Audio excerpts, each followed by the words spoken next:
یہ چھٹی قسط ہے اس کہانی کی، جس کا نام ہے ڈھل گئی رات۔ اس کو لکھا ہے نگہت عبداللہ نے، اور میں نے یہ کہانی لی ہے مہکتا آنچل نام کی میگزین کے جولائی 2012 کے ایشو سے۔ بس بہت ہو گئی، اب مسئلہ سیدھے راستے سے نہیں الٹے راستے سے ہی حل ہوگا۔ چل فرحان، کاغذ پین لا۔ آیان نے غصے سے ادھر ادھر ٹہلتے ہوئے فرحان سے کہا۔ وہ جلدی سے اندر گیا۔ اتنے میں ڈور بیل بج اٹھی اور اریشمان باہر کی طرف چلا گیا۔ سلام صاحب۔ دروازہ کھولتے ہی اس کی نظر چوکیدار پر پڑی، جس نے ہاتھ میں ایک ٹرے پکڑی ہوئی تھی، جس کے اوپر نفیس سی کڑھائی والا ٹرے پوش ڈھکا تھا۔ جی فرمائیے۔ وہ سامنے والے کرنل صاحب کی بہن نے یہ طیب صاحب کے لیے بھیجا ہے۔ اریشمان نے چوکیدار کے ہاتھ سے ٹرے پکڑی اور دھڑ سے دروازہ بند کر کے اندر آ گیا۔ یہ اتنا با ادب خوان کہاں سے آیا ہے؟ خوشبو تو بڑی زبردست آ رہی ہے۔ فرحان نے جلدی سے ٹرے پر سے پھولدار کپڑا ہٹایا۔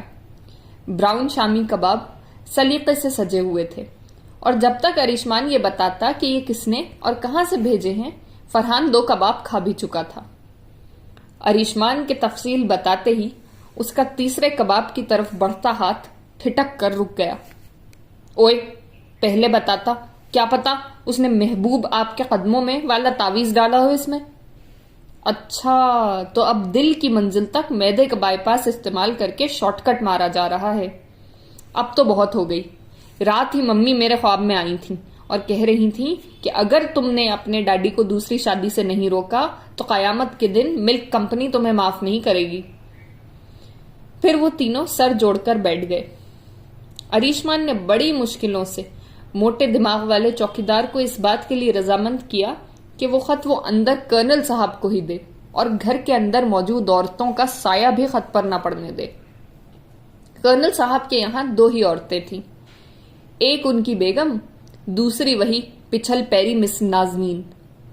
ان کے بیٹا اور بیٹی انگلینڈ پڑھنے گئے ہوئے تھے۔ انہوں نے خط میں کرنل صاحب کو صاف طور پر لکھ دیا تھا کہ آپ کی بہن آپ کا نام خوب روشن کر رہی ہیں۔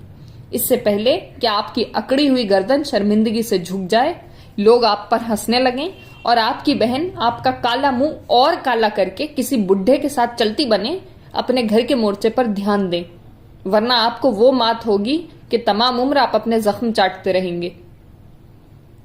اب انہیں پکی امید تھی کہ کرنل صاحب کا فوجی خون جوش مارے گا اور مس نازنین پر گھر سے نکلنے پر پابندی لگ جائے گی، اور وہ جلد ہی اسے کسی لنگڑے لولے کے ساتھ نکاح پڑھوا کر روانہ کر دیں گے۔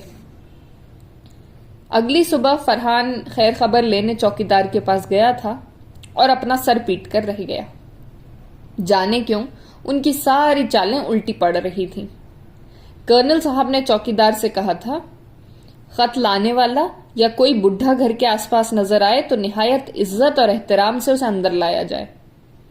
لگتا تھا کرنل پر تو بہن کی شادی یا اس عمر میں بہنوئی ملنے کی خبر سن کر بے تحاشا خوشی کی کیفیت طاری ہو گئی تھی، اور اس طرح خط کا منصوبہ بھی بری طرح فلاپ ہو گیا۔